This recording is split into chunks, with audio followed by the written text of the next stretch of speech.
सरकारला म्हणू द्या ना, पण लोकांमधला असंतोष आम्ही बघतोय ना. लोकांनी एकदा ठरवलं की फायनान्स मिनिस्टरचं काय होतं हे तुम्ही बघितलेलं आहे. या देशातली फॉरेन पॉलिसी जी आहे ती फक्त एका माणसासाठी नरेंद्र मोदी राबवतात आहेत आणि ते म्हणजे अंबानी. पंतप्रधान नरेंद्र मोदी यांचं आर्थिक आणि परदेशी धोरण हे देशामध्ये आरागत माजवणार आहेत अशी असणारी परिस्थिती आहे. या धोरणाला बाबासाहेबांच्या शब्दामध्ये जर मांडायचं असेल तर economic foreign policy prime minister Narendra Modi यांची जी आहे ती ग्रॅमर ऑफ एनार्की आहे अशी परिस्थिती आहे.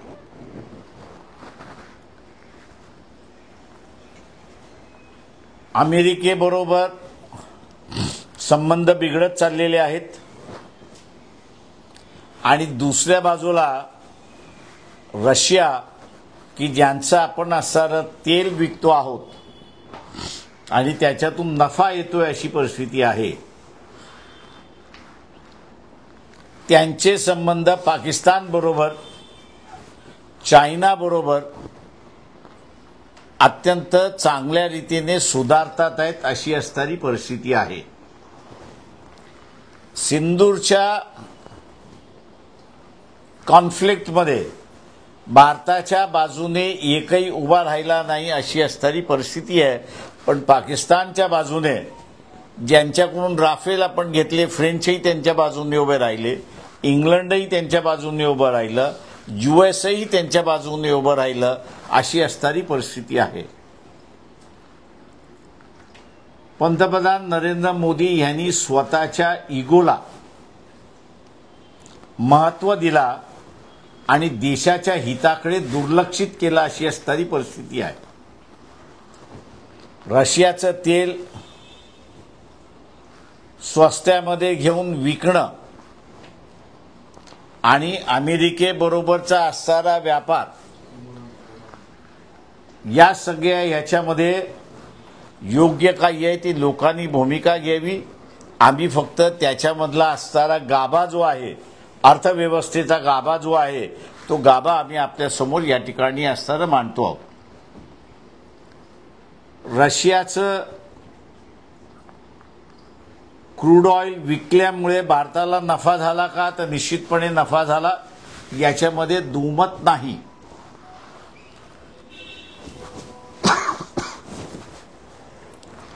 नफा झाला याच्यामध्ये दुमत नाही.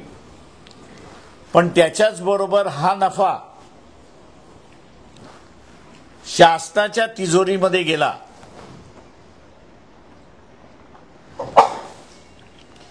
शासनाच्या तिजोरीमध्ये गेला की खाजगी मालकांच्या तिजोरीमध्ये गेला, हा त्याच्यातला महत्त्वाचा भाग असं मी त्या ठिकाणी मानतो. आमच्या माहितीप्रमाणे 2023 ते 2024 या कालावधीमध्ये अंबानी रिलायन्स कंपनी जी आहे यांना 44,893 कोटीचा असणारा प्रॉफिट झाला अशी परिस्थिती आहे. आणि ज्या काही भारतीय ऑइल कंपन्या ज्या आहेत त्यांना काही हजारामध्ये झाला अशी असणारी परिस्थिती आहे. तेव्हा प्रश्न हा आहे की रशियाचं क्रूड विकत घेतल्यानंतर इथले पेट्रोलचे डिझेलचे भाव खाली आले का, तर अजिबात आले नाहीत अशी असणारी परिस्थिती आहे. त्याच्यामुळे देशाला आणि लोकांना त्याचा फायदा झाला असं त्या ठिकाणी म्हणता येणार नाही, तर तो फायदा अंबानीला झाला अशी असणारी परिस्थिती आहे.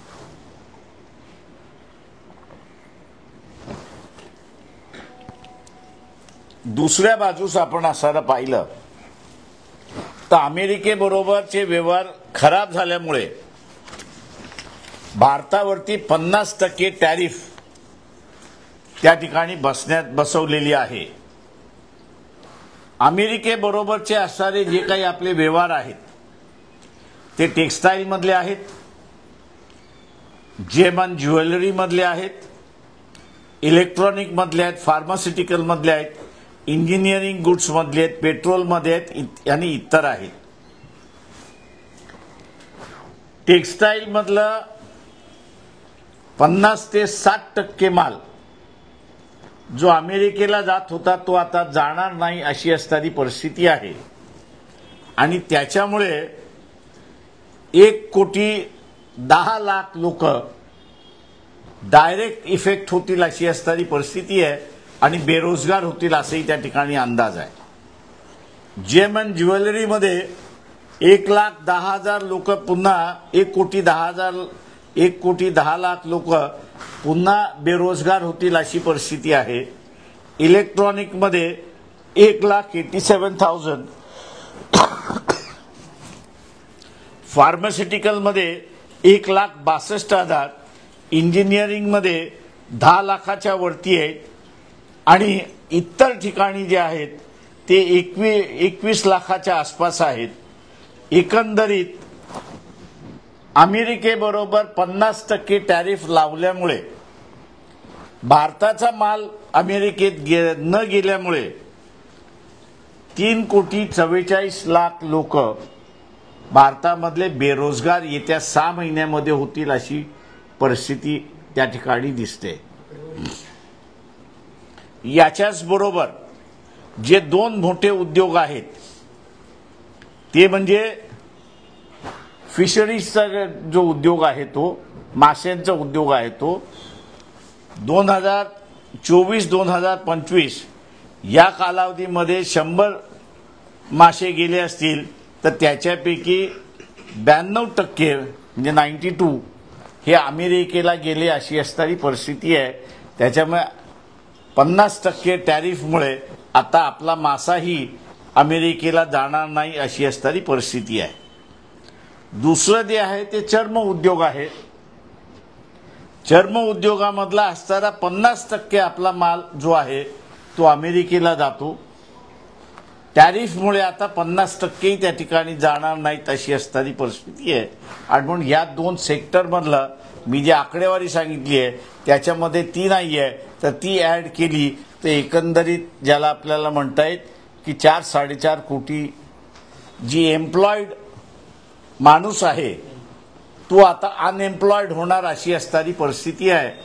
आणि एवढ्याचसाठी की मोदींचा इगो कुठेतरी हर्ट झाला अशी असणारी परिस्थिती आहे. आणि म्हणून मी असं म्हणेन की देशवासियांनाच आता निर्णय घ्यावा लागेल की मोदीचा इगो जपायचा की देशाला जपायचा हा त्याच्यातला असणारा महत्वाचा भाग आहे. मोदीचा इगो जपायचा असेल तर ही बेरोजगारी अजून वाढेल. कदाचित ही बेरोजगारी वाढल्यामुळे जे आपल्याला बांगलादेशमध्ये दिसलं, जे आपल्याला नेपाळमध्ये दिसलं ते पुन्हा भारतामध्ये सुद्धा घडू शकतं हे आपण लक्षात घ्या. कारण का एम्प्लॉईड क्लास हा त्याच्यामधला आहे. दुसरा त्याच्यामधला असणारा मिडल क्लास जो आहे की ज्याची अजून चर्चा सुरुवात झाली नाही अशी असणारी परिस्थिती आहे. आणि ती म्हणजे गुगल ही अमेरिकन कंपनी आहे. भारतामध्ये स्वतःचा असणारा इंटरनेट नाही आहे. आपण असणारा गुगलच वापरतो. गुगलचं जगभराचं असणारं जे इन्कम आहे ते $307 बिलियन एवढं आहे. आणि भारताचं त्याच्यामध्ये इन्कम जर आपण पाहिलं तर ते फक्त 3 ते 4 बिलियन एवढी असणारी परिस्थिती आहे. म्हणजे उद्या मोदीचा इगो जो अमेरिकेबरोबर लढतोय अशी असणारी परिस्थिती आहे. त्यांनी हे 3 ते 4 कोटी बिलियन डॉलर्स फॉरगो करायचं ठरवलं आणि गुगलची सर्व्हिस बंद केली, तर परिणाम किती वाढणार हे आपण असं लक्षात घ्या, अशी असणारी परिस्थिती आहे.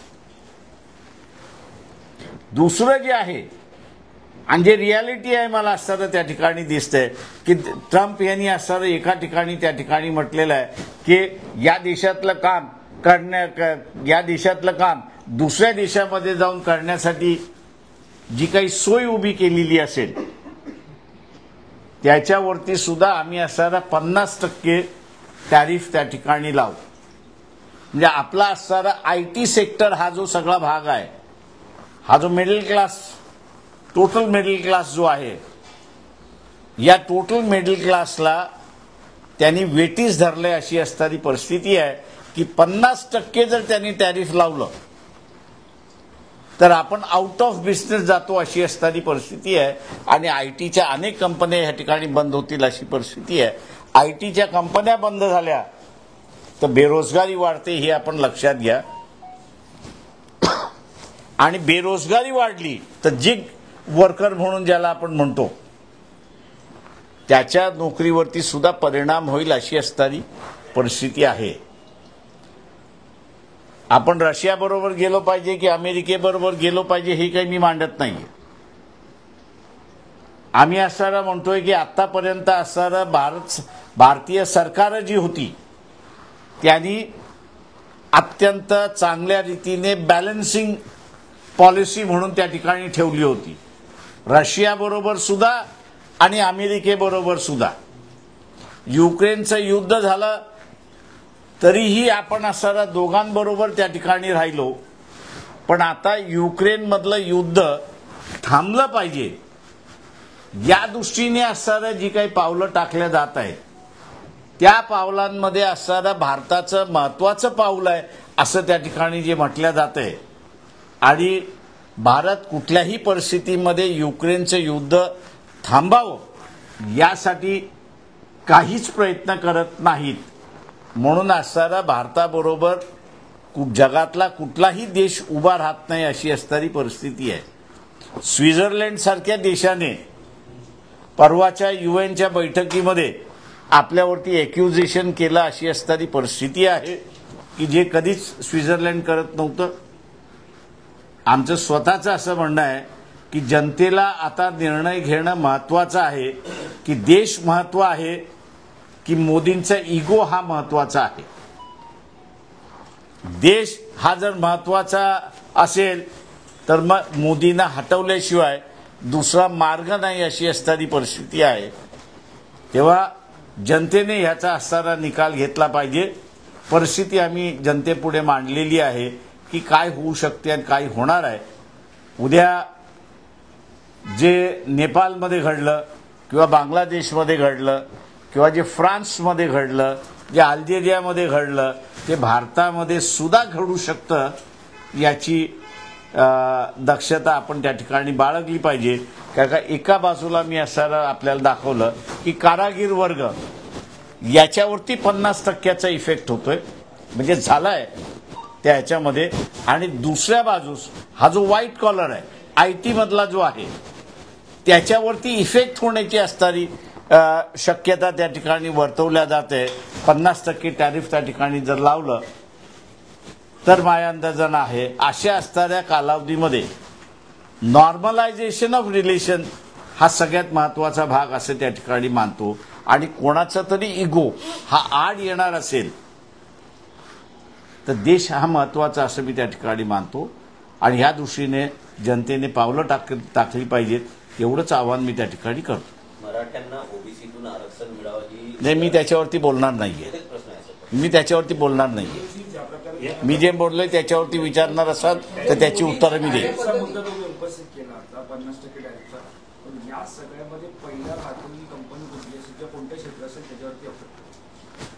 सुरुवात झाली आहे. हे आम्ही जे textile, gems and jewellery, electronic, pharmaceutical, engineering goods आणि इतर मासेमारी आणि चर्म उद्योग याच्यावरती इफेक्ट व्हायला सुरुवात झालेला आहे. सुरुवात झालेली असताना सुद्धा केंद्र सरकारकडून म्हटलं जातं की कोणत्याही प्रकारची अराजकता माजेल असे वातावरण सध्या भारतात. सरकारला म्हणू द्या ना, पण लोकांमधला असंतोष आम्ही बघतोय ना. मी आता त्याच्यामधलं फक्त 2 नवीन सेक्टर्स आपल्याला ॲड केली, ते म्हणजे गुगल. समजा गुगल नाही तर आपला मोबाईल नाही. माझं म्हणणं असं आहे, जो मोबाईल वापरणारा आहे त्यांनी पहिल्यांदा स्वतःहून प्रामाणिकपणे उत्तर द्यावं स्वतःलाच, की उद्या त्याला मोबाईल वापरायला मिळालं नाही, फेसबुक वापरायला मिळालं नाही, इंस्टाग्राम वापरायला मिळालं नाही, त्याला असणारं सिग्नल वापरायला मिळालं नाही, तर त्याची रिॲक्शन काय होणार आहे. त्याची स्वतःची रिॲक्शन ही जनरल रिॲक्शन. ह्या एका बाजूला की जो यंगर जनरेशन आहे, म्हणजे तो सर्व्हिसमध्ये पण आहे आणि अजून सर्व्हिसमध्ये लागायचा आहे असाही वर्ग आहे त्याच्यामध्ये. दुसरा जो आहे, मी त्याच्यामध्ये म्हणालोय की जो डिग्री घेऊन बाहेर पडून IT सेक्टरमध्ये लागलेला आहे, त्या IT सेक्टरवरती सुद्धा ट्रम्प असं म्हणतात आहेत मी 50% टॅरिफ लावेन. अजून लावला नाही आहे, लावेन असं तो म्हणतोय. ज्या दिवशी तो 50% लावेन त्या दिवशी हा जो ऑफशोर म्हणून आपण असणारा काम करतोय तो पूर्णपणे आउट ऑफ मार्केट जाईल. कॉम्पिटिटिव्ह जे आहे ते कॉम्पिटिटिव्हनेस त्या ठिकाणी संपेल आणि ते जर संपलं तर मग हा पुन्हा बेरोजगारीकडे वाढतो अशी असणारी परिस्थिती आहे. नाही, ज्याप्रमाणे आपले शेजारी देश असे आहेत, मग ते बांगलादेश असो, श्रीलंका असो, आता सध्याचं नेपाळ असो, तर ही अलार्मिंग सिच्युएशन परत भारतात येऊ शकतं असं वाटतं तुम्हाला? मला दिसतेच आहे. काका मी स्वतःहूनच हे करतो की आज मला असणारं एक इन्कम आहे, स्टेबल आहे, माझं कुटुंब स्टेबल आहे. उद्या मला इन्कमच येणार नसेल तर मी सस्टेन किती महिने होणार. तर मी काही महिने फक्त सस्टेन होऊ शकतो, पूर्णपणे आयुष्यभर सस्टेन होऊ शकत नाही. आणि अशा वेळेस मग मी रस्त्यावरती उतरल्याशिवाय राहणार नाही. अशाच प्रकारचं वक्तव्य संजय राऊत यांनी केलं होतं आणि त्यांच्या विरोधात तक्रार सुद्धा देण्यात आली होती. त्यांनी सुद्धा म्हटलं होतं भारतात नेपाळसारखी परिस्थिती उद्भवेल. आता तुम्ही सुद्धा मी आकडेवारी देऊन सांगतोय, हवेत बोलत नसतो मी. म्हणजे संजय राऊत हवेत बोलतात, मला माहित नाही. तुम्ही एकीकडे असं देखील तुम्ही आता म्हणताना म्हटलं की जर अराजकतेसारखी किंवा सस्टेनेबल राहिलं नाही तर रस्त्यावरती उतरल्याशिवाय पर्याय नसेल. पण अशाच प्रकारचे आंदोलनं टाळण्यासाठी जनसुरक्षा कायदा हा सरकारकडून असला जातो. कायदा एक लक्षात घ्या, कायदा तिथेही होता आणि कायदा बांगलादेशमध्येही होता. लोकांनी एकदा ठरवलं की फायनान्स मिनिस्टरचं काय होतं हे तुम्ही बघितलेलं आहे. त्याच्यामुळे लोकांसमोर कायदा राहत नसतो, लोकच कायदा असतात. सर तुम्ही आता म्हणाल आणि आताच्या भारताच्या व्यवस्थेमध्ये आपण स्वतंत्र आहोत तेव्हा लोकच हा कायदा आहे. पार्लमेंटने केलेला कायदा हा फक्त लॉ अँड ऑर्डरसाठी आहे, पण लोक स्वतःहून स्वतःचा कायदा करतात. ठोकायचा कायदा हा लोकांचाच कायदा असतो. पण एवढ्या मोठ्या प्रमाणात जर क्रूड ऑइल घेणं बंद केलं तर कोणकोणते असे मोठे सेक्टर, ऊर्जा असेल किंवा मग अन्य सेक्टर असेल त्याच्यावरती देखील परिणाम करू शकतो किंवा मग पेट्रोल डिझेल आपण जे वापरतो त्याच्यावर देखील आपण असताना थोडीच स्वतःकडे हे करतोय. आपण रशियाचं तेल विकतोय, आपण स्वतःकडे घेत नाही आहोत. आपल्याकडे येणारं इराणचं तेल येते, सौदीचं येते, इतर आपले जे सगळे जुने सप्लायर्स आहेत त्यांच्याकडून सुद्धा आपण घेतोय. नाही असं नाही, वन विंडो सिस्टम नाही केली अजून. आपण फक्त रशियाचं ऑइल घेतोय आणि ते युरोपियन कंट्रीजना विकतोय. ज्याला गरज आहे त्याला आपण विकतोय. आणि त्याच्यातनं असताना मी आपल्याला म्हणालो की प्रॉफिट झाला, त्या प्रॉफिटपैकी 80% प्रॉफिट 44,000 crores हे एका अंबानीकडे, म्हणजे या देशातली इको फॉरेन पॉलिसी जी आहे ती फक्त एका माणसासाठी नरेंद्र मोदी राबवतात आहेत आणि ते म्हणजे अंबानी.